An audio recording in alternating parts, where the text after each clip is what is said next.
Ma fille m'a dit qu'elle ne voulait plus jamais me revoir. Sa voix était froide, son regard figé, comme si je n'avais jamais été sa mère. Je me suis levée, j'ai pris mon sac et je suis partie. Sans savoir où j'allais, sans but, sans retour. J'ai marché jusqu'à la station. Le métro arrivait. Je suis montée dedans comme on saute dans le vide. Les portes ont glissé derrière moi et j'ai disparu. Comme ça. Personne ne m'a appelée, personne ne m'a retenue. J'étais seule, mais j'avais l'habitude. Cela faisait des années que je vivais à côté des autres. Pas avec eux, à côté. Même chez moi, j'étais une ombre. Je faisais ce qu'on attendait de moi, toujours, sans jamais demander, sans jamais déranger. Mais ce soir-là, quelque chose s'est brisé. Ou peut-être, quelque chose s'est ouvert. Je n'avais plus rien à perdre. Et c'est quand on n'a plus rien qu'on commence enfin à regarder autour. Dans le wagon, tout le monde avait les yeux sur son téléphone, ou sur ses pieds, ou sur rien du tout. Moi, j'observais chaque visage, chaque geste, chaque soupir. C'est étrange. Quand vous êtes invisible trop longtemps, vous devenez capable de voir ce que les autres ignorent. Une femme pleurait en silence. Un homme murmurait des chiffres. Un adolescent tremblait. Personne ne parlait, et pourtant, tout criait. Le métro avançait, station après station, comme une vie qui défile sans pause. Et moi, je ne savais pas où descendre. Je n'avais pas de maison, pas de plan, pas de demain. Juste cette voix qui résonnait encore dans ma tête. Tu m'étouffes, tu ne m'as jamais aimé. Peut-être qu'elle avait raison, peut-être que je n'ai jamais su aimer, ou peut-être que je n'ai jamais appris à m'aimer moi-même. Je me suis regardée dans la vitre et j'ai vu une étrangère, une femme vide. Mais ce soir-là, dans ce wagon froid, quelque chose allait changer. Je le sentais. Je ne savais pas encore quoi. Mais j'allais recommencer. Et tout allait commencer ici, dans ce métro, dans cette fuite, dans cette solitude. Je m'appelle Claire Dubois. J'ai 58 ans. Et je crois que, jusqu'à récemment, je n'avais jamais réellement existé. Pendant 30 ans, j'ai été la femme de quelqu'un, la mère de quelqu'un, la bibliothécaire d'une ville de banlieue parisienne, toujours utile, toujours discrète, toujours là. Mais à quel moment ai-je cessé d'être moi? Je ne saurais pas dire, peut-être le jour où j'ai dit oui à un homme, avant de savoir si je pouvais me dire oui à moi-même. Peut-être le jour où j'ai tenu ma fille dans les bras, en décidant que je sacrifierais tout pour elle, même ce que je n'avais pas encore vécu. J'étais une mère silencieuse. Je cuisinais, je lavais, je rangeais. Mais je ne savais pas parler, pas de moi, pas de ce que je ressentais, pas de ce que j'étais. Alors les jours ont passé, puis les années, et moi, je me suis effacée. Mon mari s'appelait Alain, il était professeur de philosophie, charmant, cultivé, séduisant et distant. Très vite, il a compris que je ne m'opposerais jamais, que je serais une épouse pratique, prévisible, docile. Il sortait souvent avec ses collègues, ses étudiantes. Je ne posais pas de questions, je ne voulais pas de conflit. Je me disais que c'était ça, être adulte, faire semblant que tout va bien, jusqu'à ce que tout s'effondre. Il est parti un dimanche, sans bruit, juste un mot sur la table. Je ne suis plus heureux, pardon. Je ne l'ai pas revu depuis... ça fait 9 ans. Et pendant tout ce temps, je me suis accrochée à ma fille. Julie, ma lumière, mon miroir. Mais un miroir, ça peut aussi briser. Julie a grandi. Elle est devenue une femme forte, indépendante, libre. Et moi, je suis restée figée. Je voulais qu'elle m'aime, qu'elle me voie, qu'elle me comprenne.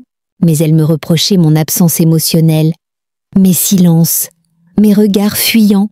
Elle me disait « Maman, tu es là, mais tu n'es jamais là. » Et un jour, elle a crié, elle a hurlé, elle a explosé. Elle m'a dit que je l'étouffais, que je ne savais pas l'aimer, que je l'avais élevée dans le vide. Puis elle est partie, sans se retourner. J'ai entendu la porte se refermer, comme un cercueil. Et je suis restée seule. Encore! Mais cette fois, ce n'était plus une solitude habituelle.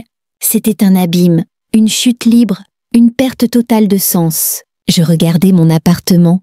Chaque objet me semblait étranger. Même mon reflet me faisait peur. Je parlais à mon chat. Je laissais la télé allumée toute la nuit. Je n'arrivais plus à dormir. Je mangeais debout. Je pleurais dans le silence. Et je me disais, personne ne viendra, personne ne sait, personne ne veut savoir. Un matin, j'ai ouvert un carton de souvenirs, des photos, des dessins de Julie quand elle était enfant, des lettres d'Alain. J'ai lu cette phrase, écrite à la main. Tu es la femme la plus discrète que j'ai jamais connue. À l'époque, je croyais que c'était un compliment. Aujourd'hui, je comprends. Discrète, ça voulait dire absente, silencieuse, effacée. J'ai refermé le carton et j'ai compris. Je ne pouvais pas continuer comme ça. Je devais fuir ou je finirais par disparaître vraiment. Alors ce soir-là, j'ai mis un manteau, j'ai pris mon sac et je suis sortie. Il pleuvait, le vent était froid, les rues étaient vides. Mais à l'intérieur de moi, il y avait un bruit, un bourdonnement, un cri silencieux. Je suis descendue dans le métro, station Michel Bizot, ligne 6. J'ai validé mon ticket, j'ai descendu les marches. Et en m'approchant du quai, j'ai eu le vertige. Pas à cause de la hauteur, mais parce que je ne savais pas si j'allais remonter un jour. Le métro est arrivé, je suis montée dedans. Et ma vie d'avant s'est arrêtée là. Le métro avançait, ralenti, fluide, comme s'il glissait dans une veine souterraine. Je n'avais pas de direction, je ne regardais même pas le plan. À quoi bon je ne fuyais pas un lieu? Je fuyais une absence. La mienne. Chaque station était une possibilité, un arrêt, un choix. Et pourtant, je restais assise, droite, muette. Des gens entraient, sortaient, me frôlaient sans me voir. Et puis, à la station Nation, elle est montée. Une femme, âgée, toute petite, vêtue de violet. Elle m'a regardée, droit dans les yeux, sans peur. Son regard m'a traversée. Puis elle a dit, très doucement, « Ne descendez pas à Montparnasse, pas ce soir. » Je n'ai rien répondu. Je croyais avoir mal entendu ou que ça ne m'était pas adressé. Mais elle a répété, mot pour mot, avec la même voix cassée par les années. « Ne descendez pas à Montparnasse, pas ce soir. » Je voulais lui demander pourquoi, mais ses yeux m'ont figé. Pas de peur, de vertige, comme si elle savait quelque chose d'ancien, quelque chose de moi. Elle s'est assise, 2 rangées plus loin, et elle ne m'a plus regardée. Mais moi, je n'arrivais plus à penser à autre chose.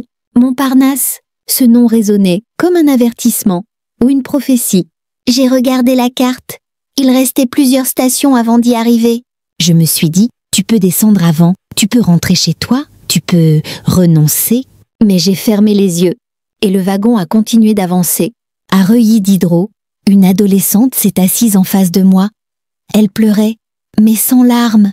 Juste une respiration coupée, un silence gonflé de détresse. Je l'ai regardée, elle m'a ignorée. Comme si nous étions 2 fantômes, 2 douleurs muettes.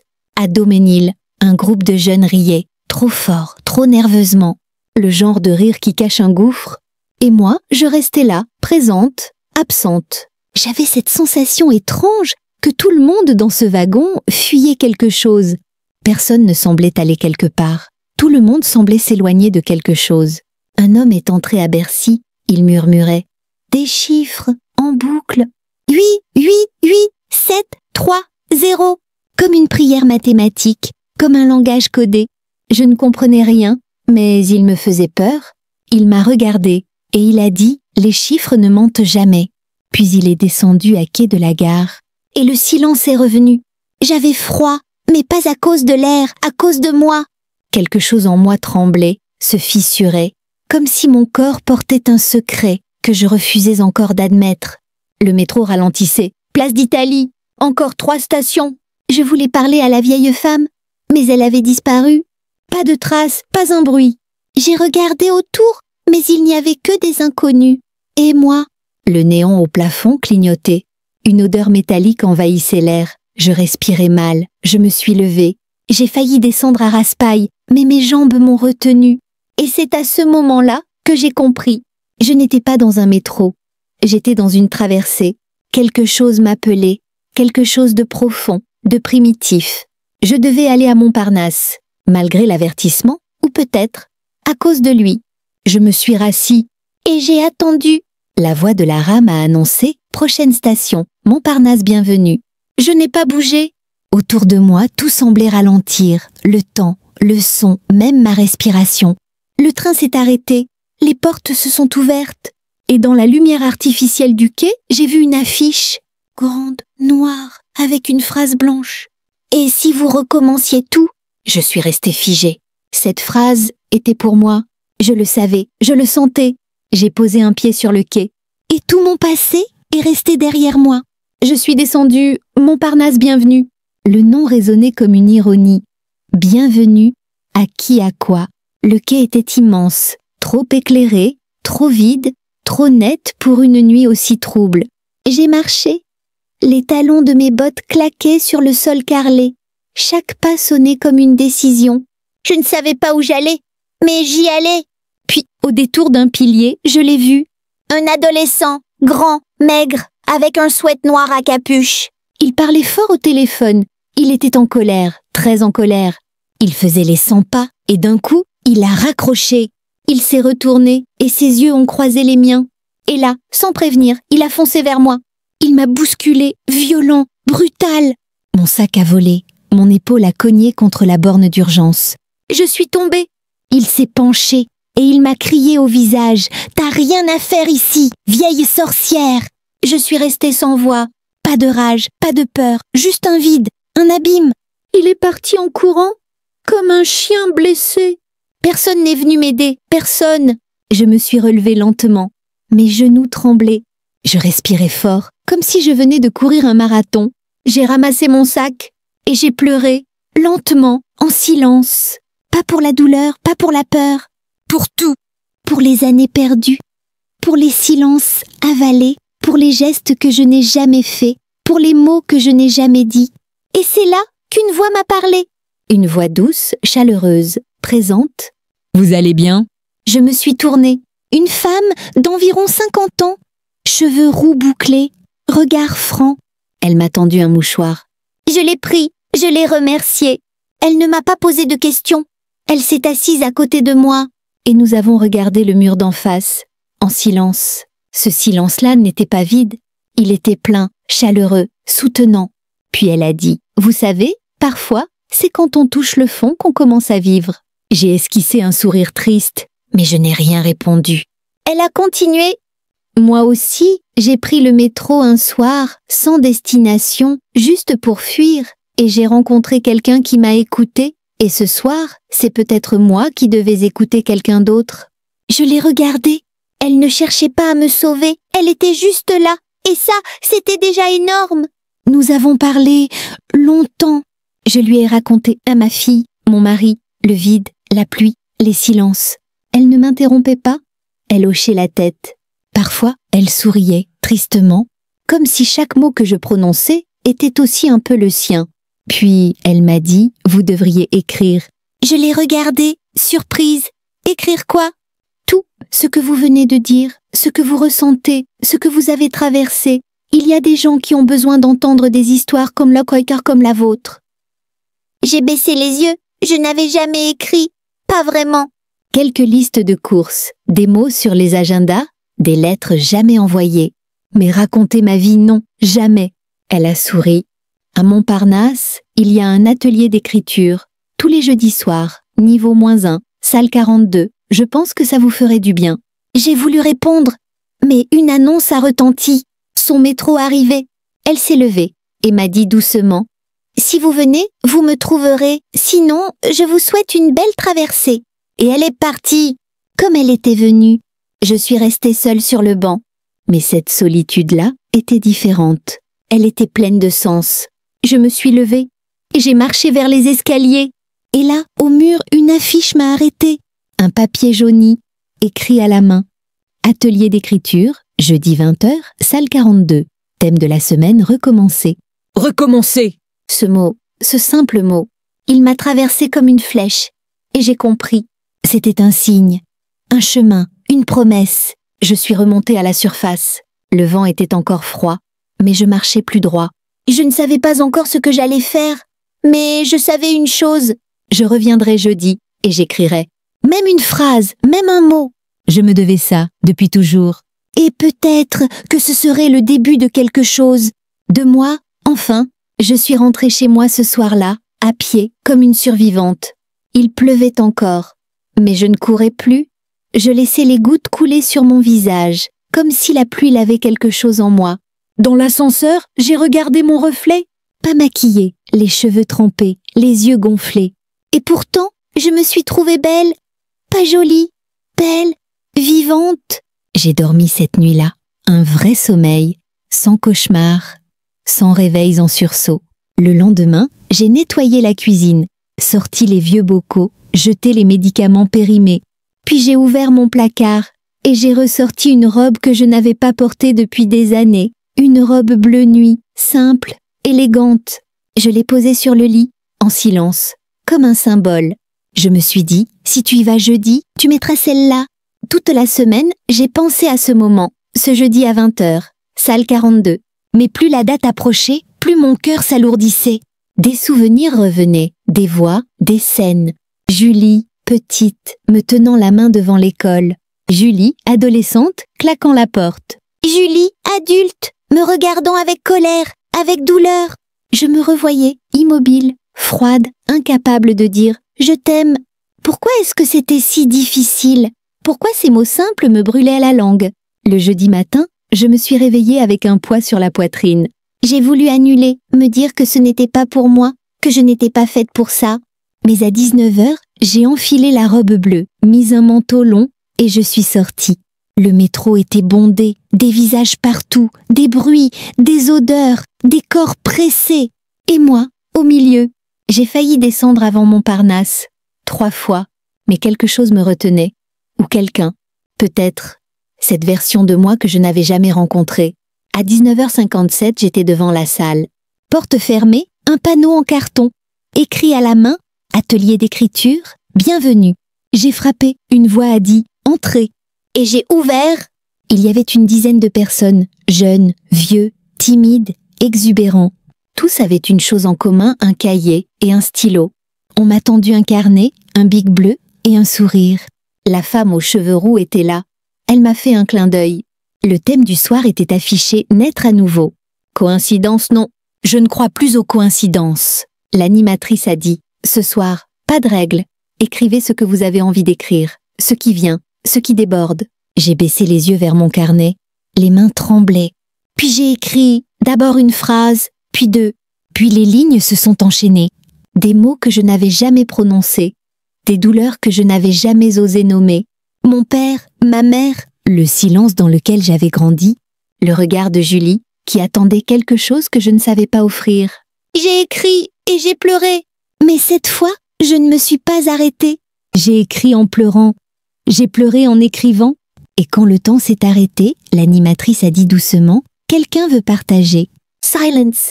Puis je me suis entendue dire « moi » et j'ai lu d'une voix fragile, mais ferme. À chaque mot, quelqu'un dans la salle hochait la tête. Je n'étais pas seule, mes mots touchaient, résonnaient. Et à la fin, ils ont applaudi. Pas fort, mais sincèrement. La femme aux cheveux roux m'a murmuré « Je savais que vous viendriez ». Je suis rentrée chez moi plus légère, plus droite, plus vraie. J'ai allumé la lampe du salon, sorti un cahier vierge, et j'ai écrit le titre « Ligne de fuite ». Je ne savais pas encore que ce cahier allait devenir un livre, ni que ce livre allait changer ma vie. Mais je savais une chose, j'étais enfin en train de naître. J'ai continué à aller à l'atelier tous les jeudis, chaque semaine. Je découvrais un nouveau morceau de moi, un souvenir, une blessure, un silence, qu'il fallait écrire pour ne plus le subir. Il y avait dans cet espace souterrain une sorte de lumière qu'on ne trouvait pas dehors. Une chaleur, une vérité, un accord invisible entre les âmes cabossées. On écrivait sur la peur, sur la honte, sur l'amour, sur l'absence. Un jour, l'animatrice nous a proposé d'écrire une lettre à quelqu'un que vous n'avez jamais osé affronter. J'ai su immédiatement « Julie, ma fille ». J'ai pris mon stylo et j'ai écrit « Ma Julie, je sais que tu m'en veux. Je le vois, je le sens et je le comprends. Tu voulais une mère tendre, présente, qui te serre dans ses bras. Tu as eu une femme effrayée, une femme absente. Tu voulais des réponses? Je n'en avais pas. Tu voulais de l'amour, et moi, je ne savais pas comment le montrer, je ne savais même pas comment m'aimer moi-même. Je n'ai jamais envoyé cette lettre, mais je l'ai lue à haute voix, devant le groupe. Et ce soir-là, personne n'a parlé. Certains avaient les larmes aux yeux. Moi aussi. Et c'est à partir de ce jour-là que j'ai commencé à écrire. Vraiment. Pas juste des exercices, un récit, mon histoire. J'ai ouvert un fichier sur mon vieux ordinateur et j'ai tapé les premiers mots. j'ai pris le métro pour échapper à la solitude. Et j'ai commencé une nouvelle vie. Je ne savais pas où j'allais, mais je savais que j'y allais. Chaque matin, j'écrivais pendant 2 heures, sans filtre, sans plan, juste écrire. Et plus j'écrivais, plus je comprenais ce que j'avais vécu, ce que j'avais laissé passer, et surtout, ce que j'avais en moi. J'ai commencé à relire mes textes à haute voix, à me relire sans me juger, à m'écouter. Et un jour, la femme aux cheveux roux m'a dit « Tu devrais le faire lire à quelqu'un, un éditeur peut-être. » J'ai ri, amèrement. Moi publier un livre, mais elle a insisté. Elle connaissait une femme qui travaillait dans une petite maison d'édition indépendante, spécialisée dans les récits de vie, les voix oubliées. J'ai imprimé mon manuscrit. Je l'ai déposé dans une grande enveloppe brune et je l'ai envoyé. Puis j'ai attendu 1 mois, rien. 2 mois, toujours rien. Je me suis dit que c'était fini, une lubie, une illusion. Mais un soir, j'ai reçu un mail. Objet ligne de fuite, lecture terminée. La première phrase était « Votre manuscrit nous a bouleversés ». Je suis restée paralysée, puis j'ai pleuré, encore. Mais cette fois, c'était de joie. On voulait publier mon livre, en vrai, avec une couverture, un ISBN, une sortie officielle. On m'a demandé une photo, une biographie, un résumé. Et 1 mois plus tard, mon visage était dans une vitrine de librairie, avec ce titre Claire Dubois, ligne de fuite. Je n'en revenais pas. Je me suis prise en photo devant la vitrine, et je l'ai envoyée à Julie, sans mots, juste l'image. Elle n'a pas répondu. Pas tout de suite. Mais 3 semaines plus tard, à 3 heures du matin, j'ai reçu un message. « J'ai lu ton livre. Je ne savais pas. Je n'imaginais pas. Tu es si différente et si vraie. Est-ce qu'on peut se voir ?» J'ai relu le message 10 fois. Puis j'ai répondu « Oui, quand tu veux. » On s'est vu dans un café, près du parc où elle jouait enfant. Elle avait les yeux brillants. Moi aussi. On s'est regardé, longtemps, sans parler. Puis elle a dit « Merci d'avoir écrit, merci d'avoir été courageuse. Je comprends mieux et j'aimerais essayer de recommencer. Nous deux, différemment. » Je lui ai pris la main et pour la première fois de ma vie, je lui ai dit « Je t'aime et je suis désolée. » Elle n'a rien dit, mais elle a serré mes doigts. Et ce geste-là valait tous les mots du monde. Je n'avais pas imaginé que mon histoire toucherait autant de gens.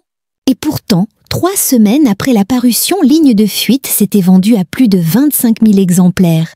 Pas par magie, pas par marketing, par bouche à oreille, par des lectrices, des lecteurs qui se reconnaissaient entre les lignes. J'ai reçu des messages, des lettres manuscrites, des voix tremblantes sur ma boîte vocale. « Votre histoire, c'est un peu la mienne. J'ai aussi fui, mais je n'ai jamais osé revenir. » Merci d'avoir mis des mots là où je n'avais que du silence. J'étais bouleversée. Moi, Claire Dubois, l'ombre de la bibliothèque, la femme que personne ne remarquait, était devenue une voix entendue, attendue.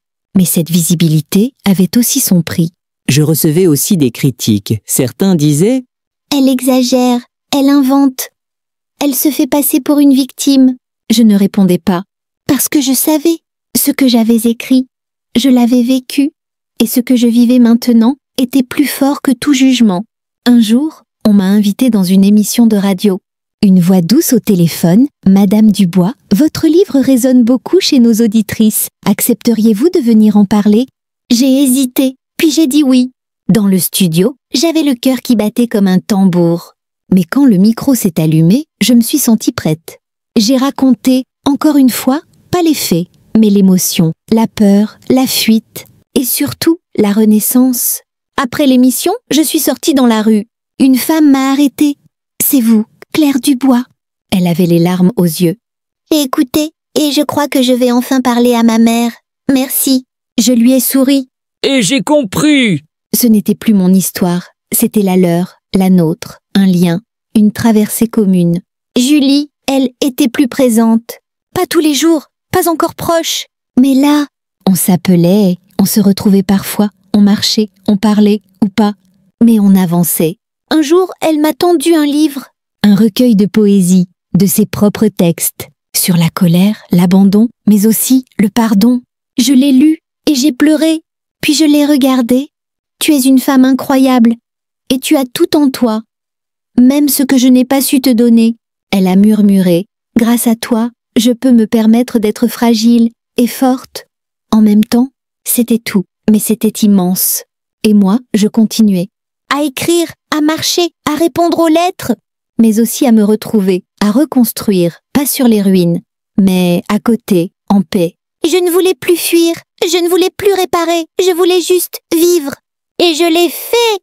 Jour après jour, mot après mot. Aujourd'hui, je prends encore le métro, mais plus pour fuir, plus pour disparaître. Je le prends pour ressentir, pour observer, pour vivre. Chaque visage que je croise, chaque regard évité, chaque main crispée sur une barre en métal me rappelle qui j'étais et qui je suis devenue. Je ne suis plus cette femme fantôme, cette ombre dans les couloirs, cette mère absente, cette épouse transparente. Je suis Claire, Claire Dubois, et je suis vivante. Je ne sais pas de quoi demain sera fait, mais je n'ai plus peur, parce que j'ai traversé l'ombre et que j'ai trouvé la lumière. Elle ne vient pas d'un autre, elle ne vient pas d'une fille, ni d'un mari, ni d'un éditeur. Elle vient de moi, de mes mots, de mon histoire, de ma voix, celle que j'ai longtemps tue, celle que j'ai crue sans valeur. Aujourd'hui, je la respecte, je l'écoute, je la partage. Et vous, qui m'écoutez en ce moment? Oui, vous, dans ce métro, dans ce salon, dans cette cuisine, dans ce lit. Peut-être que vous portez, vous aussi, une histoire que personne n'a jamais entendue. Peut-être que vous vous sentez trop seul, trop fatigué, trop brisé pour la raconter. Mais laissez-moi vous dire une chose, chaque silence cache un cri, chaque blessure cache une renaissance. Et vous avez le droit, vous aussi, de recommencer. Pas pour les autres, pas pour les réseaux, pas pour l'image. Pour vous, rien que vous. Ce n'est jamais trop tard, jamais. Et si vous doutez, alors rappelez-vous, une femme de 58 ans, abandonnée, vidée, a pris un soir le métro parisien et a changé sa vie. Pas grâce à la chance, mais grâce à un choix. Le choix de ne plus s'effacer, le choix d'exister, le choix de dire « c'est assez, maintenant c'est à mon tour ». Alors, je vous le demande. Et vous? À quelle station votre vie a-t-elle changé? Racontez-le-moi, racontez-le-nous, parce que vos mots comptent, parce que votre voix est précieuse, et parce que quelqu'un, quelque part, a besoin d'entendre ce que vous avez à dire. Si cette histoire vous a touché, je vous invite à la partager, à l'aimer, à vous abonner. Non pas pour moi, mais pour continuer à tisser ce fil invisible entre ceux qui chutent et ceux qui se relèvent. Merci de m'avoir écouté, merci d'avoir été là. Et souvenez-vous, ce n'est pas le bruit du monde qui nous sauve, c'est le souffle fragile de notre propre vérité.